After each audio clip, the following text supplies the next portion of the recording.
आज आपण मल्टीबॅगर कंपन्या पाहणार आहोत। त्यातली पहिली कंपनी आहे Cholamandalam investment and finance cooperative limited. 52 week हायजवळ असणारे ही कंपनी आहे। या कंपनीचा थोडक्यात माहिती अशी आहे की Cholamandalam investment and finance limited एक भारतीय वित्त आणि गुंतवणूक सेवा देते, ज्याचे मुख्यालय चेन्नई येथे आहे। कंपनीच्या देशभरात 1029 शाखा आहेत। मुरुगप्पा ग्रुपच्या अंतर्गत 28 व्यवसायांपैकी हा एक व्यवसाय आहे। यात 7,000 पेक्षा जास्त कर्मचारी काम करतात। कंपनीकडे 1,885 कोटी रुपयाच्या निव्वळ उत्पन्नासह 54,279 कोटी रुपयाची एकूण मालमत्ता आहे। भारतातील शीर्ष 50 NBFC मध्ये 9व्या क्रमांकावर आहे। या कंपनीचा मार्केट कॅपचा विचार केला तर मार्केट कॅप आहे 1,10,020 कोटी रुपये। या कंपनीच्या शेअरचा PE रेशो आहे 33.84। ही कंपनी आपल्या शेअर होल्डरांना डिव्हिडंड देते। डिव्हिडंडचं प्रमाण आहे 0.19। या कंपनीचा शेअरचा ROC आहे 10.4 आणि या कंपनीचा ROE आहे 20.2।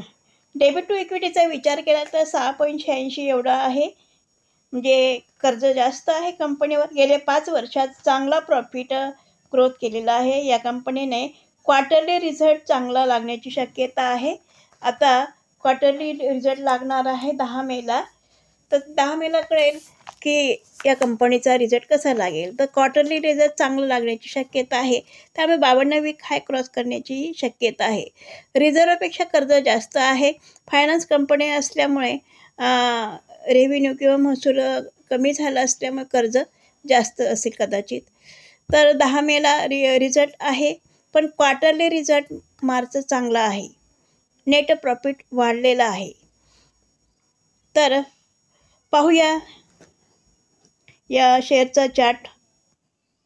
प्लॅटफॉर्मवर चोलामंडलम फायनान्स या कंपनीचा शेअरचा चार्ट लावलेला आहे। 1 डे टाइम फ्रेम आहे। 1 डे टाइम फ्रेममध्ये तुम्हाला दिसत असेल की हा कंपनीचा शेअर 52 वीक हाय जवळ आहे। हा रेजिस्टन्स आहे 52 वीक हायचा। पहिल्यांदा टच केलेला आहे, परत खाली आले, परत दुसऱ्यांदा टच करून परत खाली आली, परत तिसऱ्यांदा हा क्रॉस करण्याचा प्रयत्न करीत आहे। जर हा शेअर हा 52 वीक हाय क्रॉस करून रिटेस्ट करून वर गेला तर याच्यामध्ये मिळणारे टार्गेटसुद्धा मोठ्या प्रमाणात मिळू शकतं। तसा 52 वीक हायवर असणारी ही कंपनी आहे चोलामंडलम फायनान्स लिमिटेड। 1 डे आपण टाइम फ्रेम पाहिला, आता 1 वीक टाइम फ्रेम बघूया। बघा 1 वीक टाइम फ्रेममध्ये तुम्हाला दिसत असेल की हा शेअर या भागामध्ये फिरत आहे, म्हणजे अशा पद्धतीने हा रेजिस्टन्स तयार केलेला आहे। हा रेजिस्टन्स ब्रेक करून जर वर गेलं तर या शेअरमध्ये सुद्धा मोठ्या प्रमाणात टार्गेट मिळू शकतो। याचा रिझल्ट चांगला लागलेला आहे। 10 मेला रिझल्ट आहे। त्याच्या अगोदर जर किंवा त्यानंतर सुद्धा हा 52 वीक हाय क्रॉस करू शकतो आणि वर जाऊ शकतो। चांगली कंपनी आहे। बघूया येणाऱ्या दिवसामध्ये काय होतं। हा 52 वीक हाय क्रॉस करतो की, कारण की या ठिकाणी एक रेजिस्टन्स तयार झालेला आहे। हा रेजिस्टन्स तयार झालेला आहे। हा रेजिस्टन्स जर ब्रेक झाला, रिटेस्ट करून वर गेले तर आपल्याला एवढं टार्गेट त्याच्यामध्ये मिळू शकतं। पाहूया काय होतं। दुसरी कंपनी आहे पॉवर फायनान्स कॉर्पोरेशन लिमिटेड। ही एक मल्टीबॅगर कंपनी आहे, PFC या नावाने ओळखली जाणारी।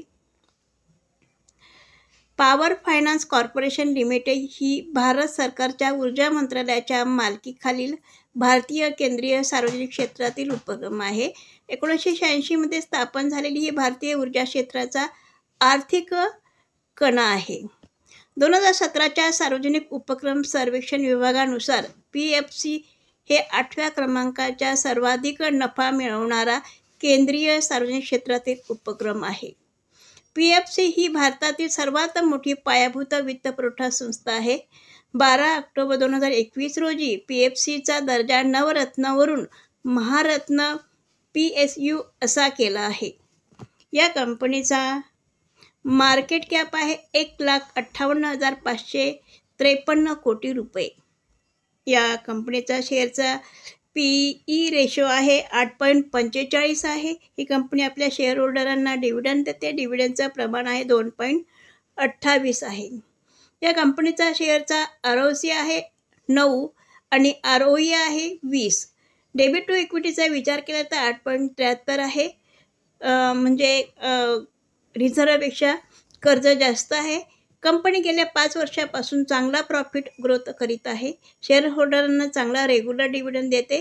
रिझर्वपेक्षा कर्ज जास्त आहे. मल्टीबॅगर कंपनी आहे. 52 वीक हायवर असणारी कंपनी आहे. पाहूया या कंपनीचा शेअरचा चार्ट. ट्रेडिंग व्ह्यू प्लॅटफॉर्मवर PFC पॉवर फायनान्स कॉर्पोरेशन या कंपनीचा शेअरचा चार्ट लावलेला आहे. 1 डे टाईम फ्रेम आहे. या 1 डे टाईम फ्रेममध्ये तुम्हाला दिसत असेल की हा 52 वीक हाय आहे. याला टच करून हा शेअर खाली आलेला आहे. परत 52 वीक हाय क्रॉस केलेला आहे. हा 52 वीक हाय क्रॉस करून रिटेस्ट केला तर यामध्ये सुद्धा मोठ्या प्रमाणात टार्गेट मिळू शकते. तर येणाऱ्या दिवसामध्ये कळेल की हा शेअर आपला 52 वीक हाय म्हणजे 1-2 दिवसातच कळेल की 52 वीक हाय आपला हा क्रॉस करतो की नाही. व्हॉल्यूम याच्यामध्ये वाढलेला आहे. तर बघा व्हॉल्यूम दिसतोय. मी मोठी कॅन्डल हिरवी कॅन्डल तयार झालेली आहे. या कॅन्डलवरनं कळत असेल की या शेअरमध्ये मोठ्या प्रमाणात जास्त व्हॉल्यूम आहे. कारण की या ठिकाणी बघा या ठिकाणी हा या 52 वीक हायला टच करून खाली आला. या ठिकाणी या कॅन्डलमध्ये एवढं व्हॉल्यूम दिसत नाही. पण या जी कॅन्डल आहे ही मोठ्या व्हॉल्यूमची कॅन्डल तयार झालेली आहे आणि हा रिटेस्ट करून वर गेल्यानंतर मिळणारं टार्गेटसुद्धा जास्त प्रमाणात याच्यामध्ये मिळू शकतं. तर अशा पद्धतीने आपण 52 वीक हायवर असणारी ही दुसरी कंपनी आपण पाहिली PFC. आता आपण तिसरी कंपनी पाहूया. तिसरी कंपनी आहे जी 52 वीक हायवर आहे.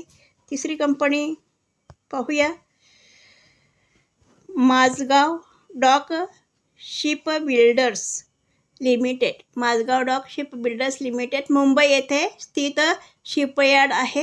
हे भारतीय नौदल आणि ऑफ शोअर प्लॅटफॉर्मसाठी युद्ध नौका एक पाणबुडी तयार करते आणि ऑफ शोअर ऑइल डिलिंगसाठी संबंधित समर्थन जहाजे तयार करते. हे टँकर मालवाहू मोठ्या प्रमाणात वाहक प्रवासी जहाजे तयार करते.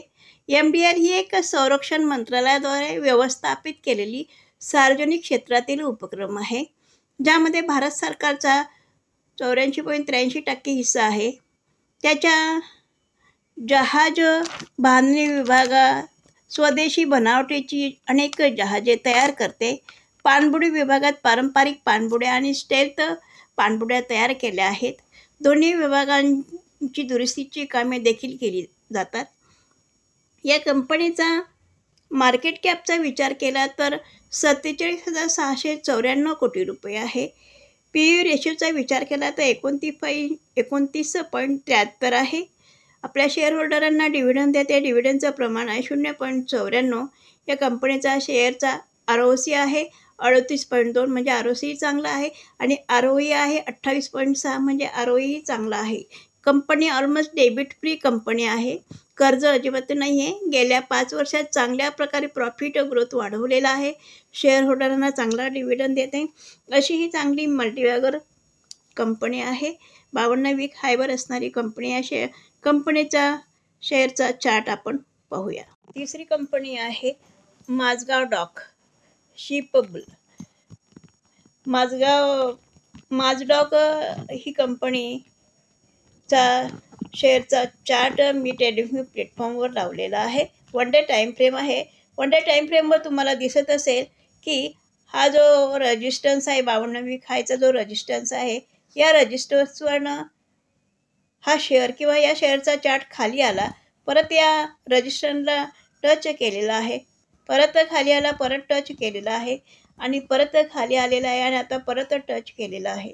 अशा पद्धतीने 1 2 3 3-4 वेळा टच झालेला आहे. म्हणजे हा रेझिस्टन्स जेवढ्या वेळा किंमत एखाद्या रेझिस्टन्सला टच करते तो रेझिस्टन्स वीक होतो, कमकुवत होतो. तर हा रेझिस्टन्स पुढच्या वेळेस कदाचित हा रेझिस्टन्स ब्रेक होईल. ब्रेक होऊन रिटेस्ट करून वर जाईल.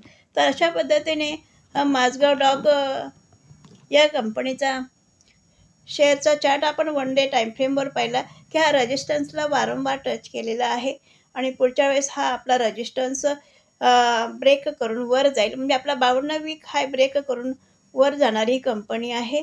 तर पाहूया येणाऱ्या दिवसामध्ये. आता आपण 1 वीक टाईम फ्रेममध्ये बघूया. बघा 1 वीक टाईम फ्रेममध्ये सुद्धा तुम्हाला दिसत असेल की या रेझिस्टन्सला टच करून खाली आली, परत रेझिस्टन्सला टच केलेलं आहे, परत आता तिसऱ्यांदा या रेझिस्टन्सला टच केलेलं आहे. जर या तिसऱ्यांदा आता परत जर हा रेझिस्टन्स ब्रेक केला तर आपल्याला एवढं टार्गेट त्याच्यामध्ये मिळू शकतं. 52 वीक हायवर असणारी कंपनी आहे. रेझिस्टन्स ब्रेक केला तर आपल्याला मिळणारं टार्गेटसुद्धा मोठं मिळू शकतं. पाहूया येणाऱ्या दिवसामध्ये काय होतं. मी जे व्हिडिओ बनवले हे एज्युकेशनल पर्पज म्हणून बनवलेले आहेत. बाय सेल रिकमेंड माझ्याकडून नाही आहे. माझा व्हिडिओ आवडला असेल तर लाईक करा, शेअर करा आणि सबस्क्राईब करा. धन्यवाद.